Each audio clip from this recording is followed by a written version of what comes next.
Assalamualaikum warahmatullahi wabarakatuh. Selamat siang, salam sejahtera untuk kita semuanya. Semoga para calon peserta didik SMK Kristen Medan selalu dalam keadaan sehat walafiat tanpa kekurangan suatu apapun. Baik, pada waktu ini saya akan mengisi acara masa pengenalan lingkungan sekolah MPLS SMK Kristen Medan tahun pelajaran 2021-2022 dengan materi pramuka. Tapi sebelum kita melanjutkan ke materi, maka tak kenal tak sayang, saya akan memperkenalkan diri saya terlebih dahulu. Baik, nama saya Joko Warsito. Saya saat ini tinggal di Dukuh Tarnowi Harjan, Desa Pakisan, Kecamatan Cawas, Kabupaten Klaten. Kemudian saya di SMK Kristen Medan mengajar teknik pemesinan dengan tugas tambahan sebagai wakil kepala sekolah bidang hubungan masyarakat dan industri. Itu sedikit perkenalan dari diri saya. Besok kalau kita ketemu di kelas ataupun di sekolah akan saya perkenalkan lebih lanjut lagi. Baik, kita lanjutkan ke materi saja. Sesuai yang tadi disampaikan bahwa saya akan menyampaikan masalah pramuka. Saya yakin semua calon peserta didik SMK Kristen Medan sudah mengenal pramuka, karena ini sudah kita dapatkan dari mulai sekolah dasar, sekolah menengah pertama, atau SMP dan sederajat. Mungkin sudah tidak asing lagi, tetapi tidak ada salahnya kita akan mengulangi lagi apa itu pramuka. Pramuka merupakan singkatan dari Prajamuda Karana yang memiliki arti orang muda yang suka berkarya. Jadi melihat pramuka berarti melihat anak-anak muda yang sedang berkarya, seperti itu. Itu kurang lebih pramuka dulu diciptakan seperti itu. Kemudian pramuka merupakan sebutan bagi anggota gerakan pramuka. Apa saja yang ada di pramuka, itu pembagiannya atau penggolongannya kita akan jelaskan satu persatu. Yang pertama, pramuka siaga, itu antara 7 sampai 10 tahun, atau yang sering kita lakukan itu biasanya di SD.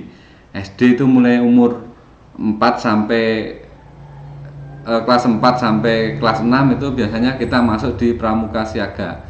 Walaupun secara umum sebenarnya penggolongan pramuka itu didasarkan dari umur, tetapi yang banyak kita lakukan itu digolongkan berdasarkan tingkat sekolahnya. Kalau pramuka siaga itu berarti di SD seperti itu.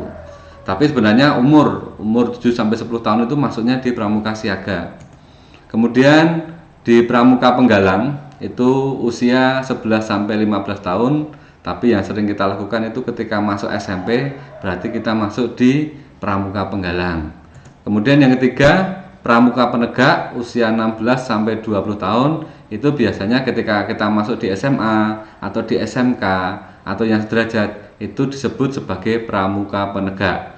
Kemudian yang keempat terakhir adalah pramuka pandega dengan usia 21 sampai 25 tahun. Ini biasanya level ini berada di perguruan tinggi, universitas, dan yang sederajat. Ada mungkin institut atau apapun itu, ketika berada di level itu maka disebut sebagai pramuka pandega. Itu sedikit kita mengulas kembali mengenai pramuka. Kita akan lanjutkan lagi, yaitu mengenai kepramukaan. Kalau tadi pramuka itu orangnya, kepramukaannya adalah kegiatannya atau gerakannya. Kepramukaan itu apa tuh artinya? Kita bisa di sini kita lihat bahwa kepramukaan merupakan sebuah proses pendidikan yang dilakukan di luar lingkungan sekolah, atau mungkin bahkan di luar ruangan dan di luar lingkungan keluarga, dalam bentuk kegiatan yang menarik, menyenangkan, sehat, teratur, terarah, praktis, yang dilakukan di alam terbuka. Tadi saya bilang di luar ruangan dan atau di alam yang terbuka, dengan prinsip dasar kepramukaan dan metode kepramukaan yang sasarannya akhirnya adalah pembentukan watak, akhlak, dan budi pekerti luhur. Jadi kepramukaan kalau kita bisa menyingkatkan itu gerakan yang berada di luar ruangan yang dilakukan di alam terbuka dengan kegiatan yang sangat menyenangkan, dengan tujuan akhir adalah untuk mendidik karakter. Kalau bahasa sekarang terkenal dengan soft skill, seperti itu. Langsung saja kita lanjutkan ke bagian selanjutnya, yaitu tujuan gerakan pramuka. Apa toh sebenarnya, kenapa toh kok ada pramuka itu, tujuannya apa? Tadi saya sempat bilang bahwa inti dari tujuan gerakan pramuka adalah pembentukan soft skill. Nah, mari kita lihat satu persatu. Yang pertama adalah memiliki kepribadian yang beriman, bertakwa, berakhlak mulia, berjiwa patriotik, taat hukum, disiplin, menjunjung tinggi nilai-nilai luhur bangsa, berkecakapan hidup, sehat jasmani dan rohani. Itulah tujuan dari gerakan pramuka yang pertama. Jadi tadi saya bilang soft skill, yang penting kita dengan kegiatan pramuka itu kita dituntut bisa menjadi anak-anak muda yang beriman, bertakwa, berakhlak mulia, berjiwa patriotik, cinta tanah air dan bangsa, disiplin, jujur, tanggung jawab, kerja keras, kreativitas dan yang lain-lainnya. Itu merupakan tujuan dari pramuka. Kemudian tujuan yang kedua, menjadi warga negara yang berjiwa Pancasila, setia dan patuh kepada negara kesatuan Republik Indonesia, serta menjadi anggota masyarakat yang baik dan berguna, yang dapat membangun dirinya sendiri secara mandiri serta bersama-sama bertanggung jawab atas pembangunan bangsa dan negara, memiliki kepedulian terhadap sesama hidup dan alam lingkungan. Tadi itu ada dua tujuan utama yang besar, itu untuk diri kita sendiri, bermanfaat untuk diri kita sendiri, bisa menjadi pribadi yang tangguh luar biasa, dan tentunya tujuan yang kedua bisa bermanfaat baik untuk orang tua kita, orang-orang yang ada di sekitar kita, maupun utamanya untuk bangsa dan negara kita. Itu tujuan pramuka. Jadi sangat mulia sekali adik-adik semuanya.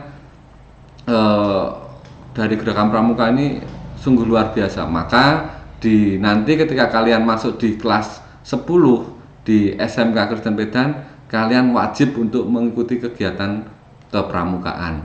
Sekali lagi, pramuka ini sangat penting terutama untuk membangun soft skill dari para calon peserta didik semuanya.